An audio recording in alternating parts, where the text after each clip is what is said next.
కన్నయ్య, ఆ వ్యక్తి కంపెనీని మోసం చేస్తే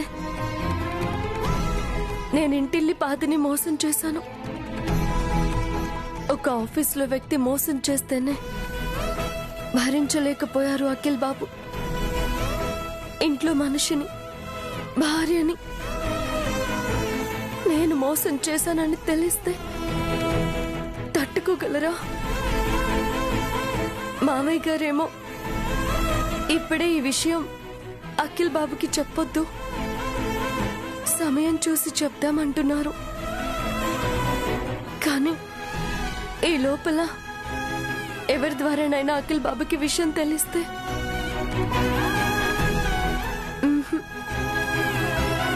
అలా జరగకూడదు. ఎవరి ద్వారానో ఈ విషయం అఖిల్ బాబుకు తెలియకూడదు.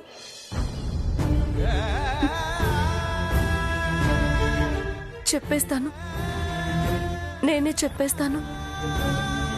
అఖిల్ బాబు అర్థం చేసుకునేలా నన్ను ఆశీర్వదించు కన్నయ్య.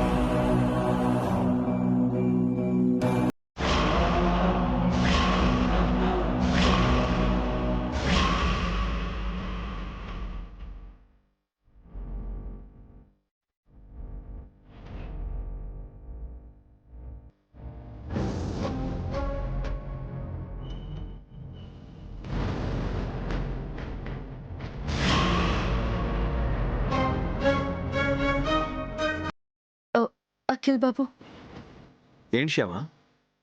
మీతో ఒక ముఖ్యమైన విషయం చెప్పాలి. ముఖ్యమైన విషయమా? అవును. ఇందాకేదో చెప్పాలి అన్నావు, అదా? అవును అఖిల్ బాబు. ఓకే, చెప్పు.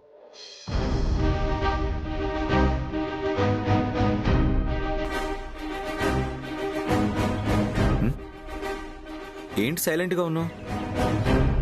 చెప్పు శ్యామా, ఏదో చెప్పాలన్నావు కదా, చెప్పు. ఇంతకాలం నేను పాట విషయంలో మిమ్మల్ని చాలా మోసం చేశాను.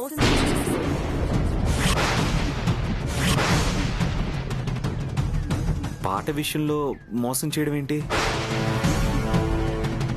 నీకు సంగీతం నేర్పిద్దాం అనుకున్నాం, ప్రయత్నం చేశాం, కుదరలేదు. అందులో మోసమే ఉంది. నాకు నాకు పాట పాడడం వచ్చు అఖిల్ బాబు.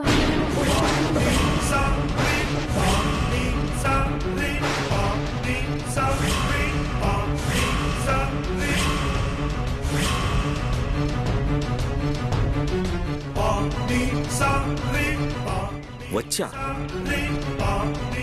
అవును.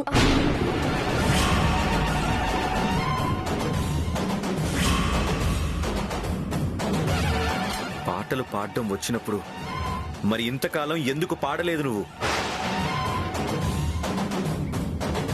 గురువమ్మ దగ్గర సంగీతం నేర్చుకోమన్నప్పుడు సంగీతం రానట్టుగా ఎందుకు ప్రవర్తించావు?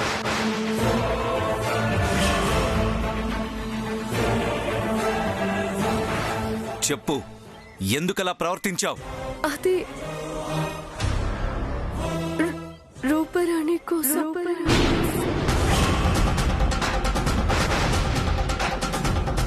రూపరాణి కోసమా? అవును, రూపరాణి కోసమే.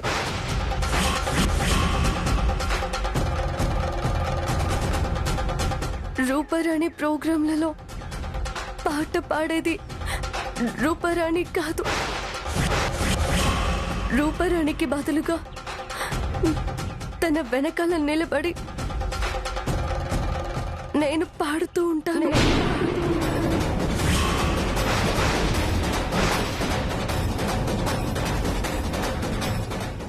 చోటికి రాకపోయినా, పాట పాడమన్న చోట పాడకపోయినా పరిస్థితులు చాలా దారుణంగా ఉంటాయి.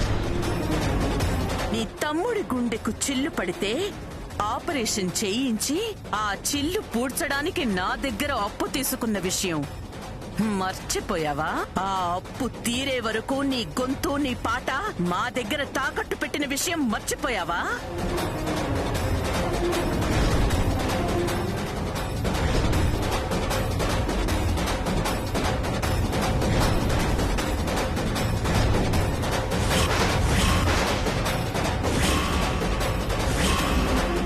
నిజానికి ఈ విషయం మీకెప్పుడు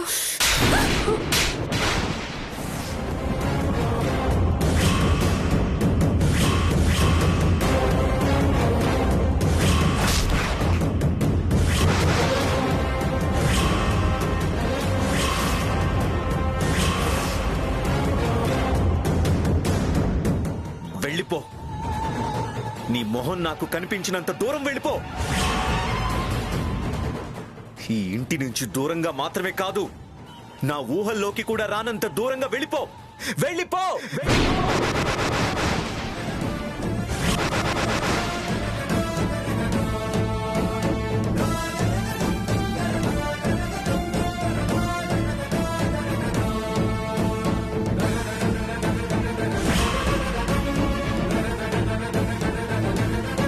అఖిల్ బాబు, దయచేసి నేను చెప్పేది వినండి. నేను ఎటువంటి పరిస్థితుల్లో ఇలా చేశాను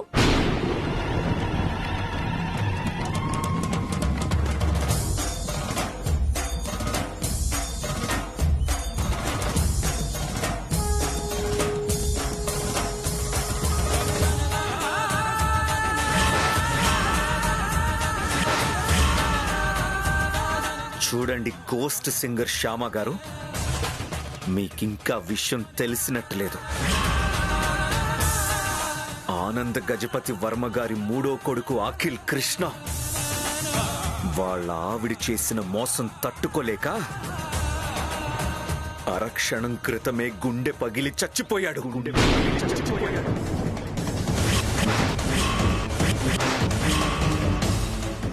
వెళ్ళు. Get out. అఖిల్ బాబు,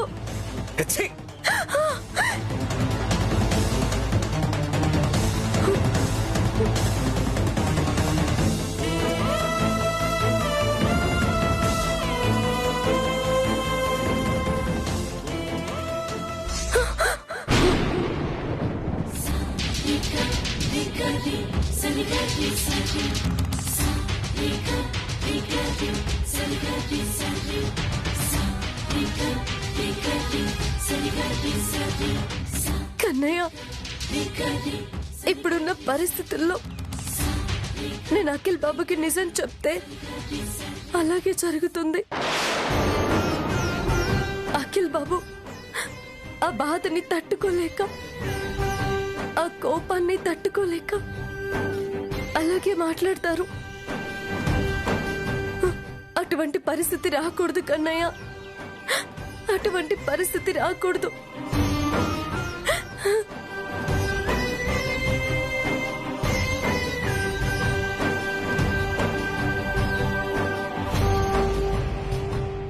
అమ్మా శ్యామా,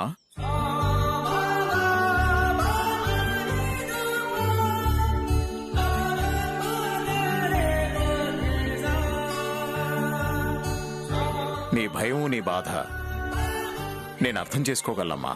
కానీ నా జీవితం ఏంటో నాకు అర్థం కావడం లేదు మామయ్య గారు. ఆయనకి నిజం చెప్పకుండా ఉండలేకపోతున్నాను. అలా అని ధైర్యంగా నిజమో చెప్పలేకపోతున్నాను. నిజం చెప్తే అఖిల్ బాబు ఎలా అర్థం చేసుకుంటారో, ఏమైపోతారో అని చెప్పి చాలా భయంగా ఉంది మామయ్య గారు. ఆ కన్నయ్య ఎందుకు ఇలా నన్ను శిక్షిస్తున్నాడో నాకు అర్థం కావడం లేదు. అది శిక్ష కాదమ్మా, పరీక్ష. భగవంతుడు భక్తులను ఎప్పుడూ శిక్షించడమ్మా, పరీక్షలు పెడతాడు అంతే. ఆ పరీక్షలకు మనం నిలబడితే తప్పకుండా కరుణిస్తాడమ్మా. ఇప్పుడు నీ విషయంలో కూడా అదే జరుగుతుంది. ఇలాంటి పరిస్థితుల్లో మనం అఖిల్కి చెప్పడం అంత కరెక్టు కాదు. నిజం చెప్పాక వాడు నార్మల్ అవడానికి కొంత టైం పడుతుంది. తొందరలో అఖిల్ బాబు పుట్టినరోజు వస్తుంది. ఆ పుట్టినరోజు అయ్యే వరకు వాడికి విషయం చెప్పకుండా ఉంటే మంచిదని నా అభిప్రాయం. ఆ తర్వాత వాడికి ఎలా చెప్పాలో అలా నేను చెప్తాను, ఎలా నచ్చజెప్పాలో అలా నచ్చజెప్తాను. కానీ ఈ లోపల ఆయనకి ఈ విషయం తెలిస్తే, కంపెనీని మోసం చేసిన ఆ వ్యక్తి విషయంలో ఎలా ప్రవర్తించారో నా విషయంలో కూడా అలాగే ప్రవర్తిస్తే? జరగదమ్మా, అలా జరగదు, జరగనివ్వను. అతను కంపెనీలో పనిచేసే ఓ ఉద్యోగి, నువ్వు అఖిల్ బాబు జీవిత భాగస్వామివి. అతడికి చెక్కిచ్చి కంపెనీలోంచి బయటకు పంపించేసినట్టుగా నీకు చెక్కిచ్చి ఇంట్లోంచి బయటికి పంపిస్తే నేను చూస్తూ ఊరుకుంటానమ్మా?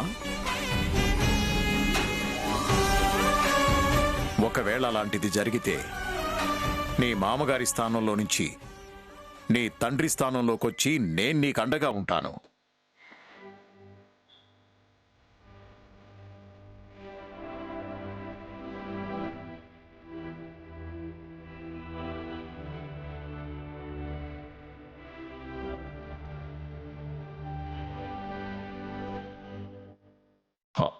నీ జీవితాన్ని నేను నిలబెడతానమ్మా. ఈ లోపల మాత్రం నువ్వు తొందరపడి వాడికి విషయం చెప్పొద్దు. అలా చెప్పాలని చూస్తే నీ కన్నయ్య పాదాల మీదొట్టే.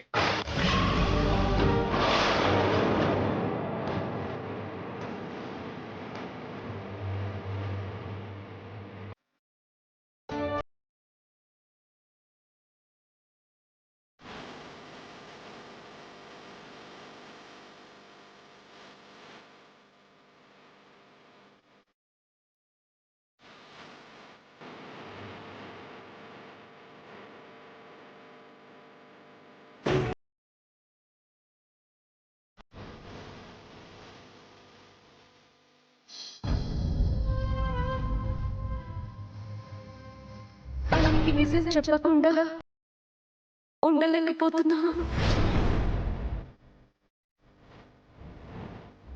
అన్నయ్య ఎందుకు ఇలా నన్ను శిక్షిస్తున్నాడు నాకు అర్థం కావడం లేదు.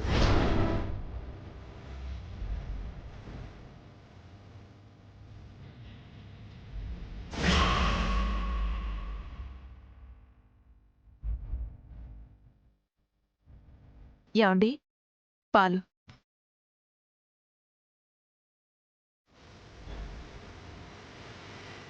ఏమండి, ఆ, పాలు. ఏంటండి అంత సీరియస్ గా ఆలోచిస్తున్నారు? దేని గురించి? శ్యామ గురించి.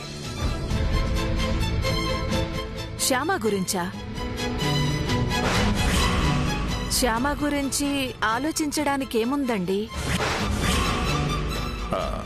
అదే, పాపం తనకి ఒకదాని తర్వాత ఒకటి ప్రాబ్లమ్స్ వస్తున్నాయి కదా. యాక్సిడెంటు, ఆ తర్వాత రియాక్షన్, ఇలా ఏదో ఒకటి. పాపం తనకే ప్రాబ్లం రాకుండా మనం జాగ్రత్తగా చూసుకోవాలి వసంత. అది మన బాధ్యత. అలాగేనండి, తనకి ఏ ప్రాబ్లం రాకుండా జాగ్రత్తగా చూసుకుందాం.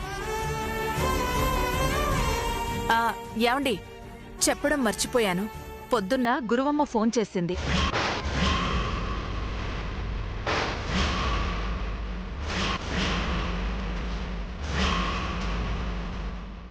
గురువమ్మ ఫోన్ చేసిందా? ఎందుకు? ఎందుకంటే శ్యామా, రామ్మా, నువ్వు కూడా ఈ శుభవార్త వినాలి. రా.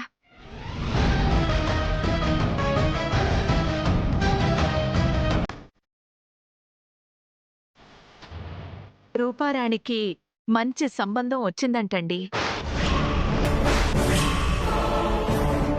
రేపే పెళ్లి చూపులంట. పెళ్లి చూపులు మన ఇంట్లో ఏర్పాటు చేసుకుంటానని అడిగింది. సరే అన్నాను.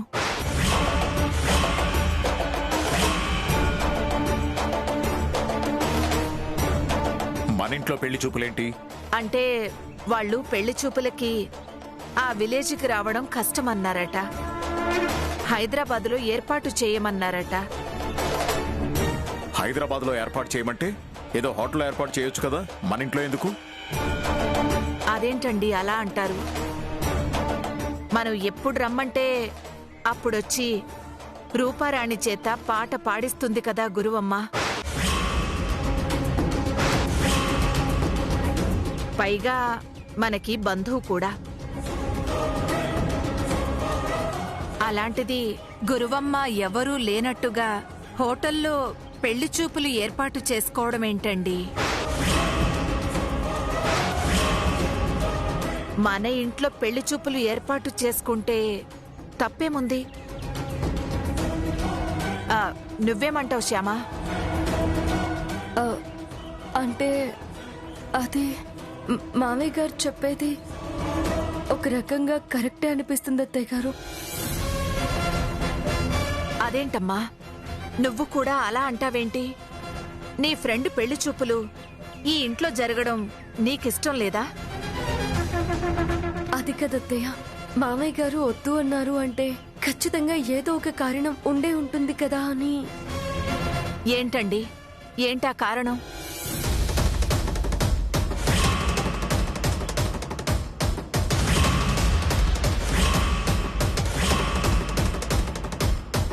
చెప్పండి, ఏంటి ఆ కారణం? ఆ, అదే వసంత, మనం ఎవరి పెళ్లి విషయంలో ఇన్వాల్వ్ అవ్వడం నాకు ఇష్టం లేదు. పెళ్ళైన తర్వాత ఆ జంట బాగుంది అంటే ఓకే, లేకపోతే ఏమన్నా తేడాలు వచ్చాయంటే ఆ తర్వాత మనల్ని అంటారు. మనల్ని ఎందుకంటారండి? మనమేం సంబంధం చూడలేదు కదా. వాళ్ళనుకున్న సంబంధమే కదా అది. జస్ట్ మన ఇంట్లో పెళ్లి చూపులు ఏర్పాటు చేస్తున్నాం అంతే కదా. పైగా గురువమ్మ అడగంగానే నేను సరే అని మాటిచ్చాను కూడా.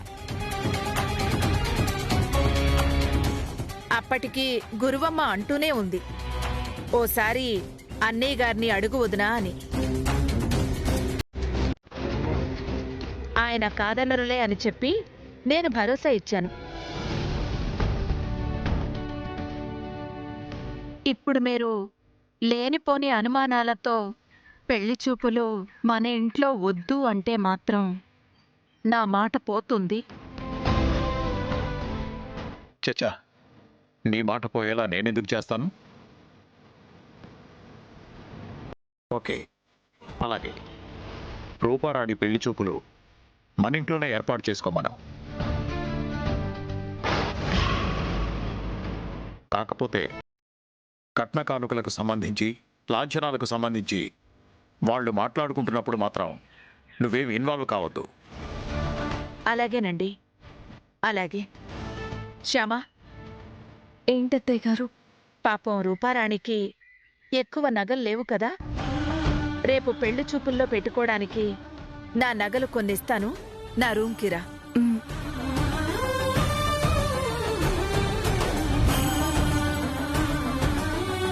ఏంటి మామయ్య గారు ఇది? పెళ్లి చూపులు మన ఇంట్లో ఏర్పాటు చేస్తే కష్టం కదా.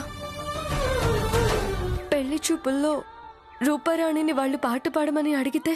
వాళ్ళు అడిగినా కూడా నువ్వు పాడవు. ఇక నుంచి రూపారాణి తరఫున నువ్వు పాట పాడడం అనేది ఈ జన్మలో జరగదు. ఇంతకాలం వాళ్ళు నిన్ను బెదిరించినట్టుగా నన్ను బెదిరించలేరు కదా. నీకు అండగా నేనున్నాను. నువ్వు ధైర్యంగా ఉండమ్మా. అలాగే మామయ్య గారు.